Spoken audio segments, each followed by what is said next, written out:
Welcome back. The budget battle is set to ignite inside the state capitol at the start of the year, and already lawmakers are drawing some red lines. J.R. Ross is editor of our editorial partner, WisPolitics.com. He joins us now. Hey, J.R., good to see you. Oh, thanks for having me. You talked with a number of these key players in the past week. Some of them have been here on the show in recent weeks. I'm curious, as we look ahead to the budget, what is sticking out to you most as we head into the budget cycle? The posturing. So, look, we've got a long way to go. We saw numbers from the Evers administration in November that showed if things hold, a $4 billion surplus for Wisconsin, June 30th this coming year, revenue growth, the 2-year period after that, so there's money to play with. The question is, how do you spend it? And right now, they're putting down their markers. So, the governor, he's talked about education. That is his priority. It's been his priority since day one of being elected. For Republicans, it's about tax cuts. The question is, what will that look like? Robin Vos has brought up before an income tax reduction for retirement income. Devin LeMahieu said earlier wants to do a reduction for the second highest bracket of the 4 we have in Wisconsin.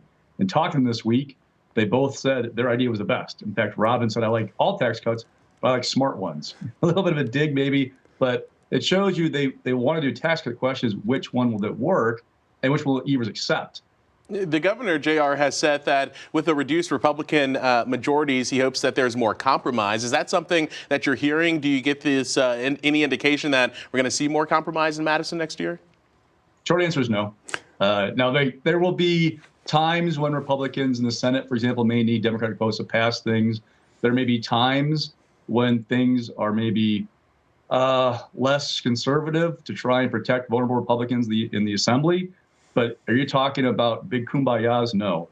There's going to be pressure on Devin LeMahieu in the Senate, Robin Vos in the Assembly to hold the line for the conservative base to kind of fight back against Evers and spending and the radical left, all that kind of stuff. So are we going to see like a hand-holding Capitol? No, that's not going to happen. JR, looking ahead, who are the top people you're watching inside the Capitol to kind of move and shake 2025? Honestly, it's outside the Capitol. Donald Trump. Trump is such an influence in a lot of ways. We're seeing that play out in D.C. this week, right? I'll talk about the continuing resolution. What I'm watching is, was 2024 a true realignment? Is Trump going to be this factor where he's kind of overhangs the Supreme Court race in the spring? Are prices down a year from now than they are right now? Are we paying less for gas and eggs and utilities like he promised? If not, what's that going to mean?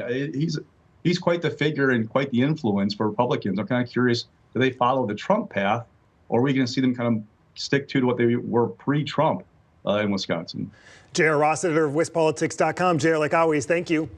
Anytime. Up next, a look ahead.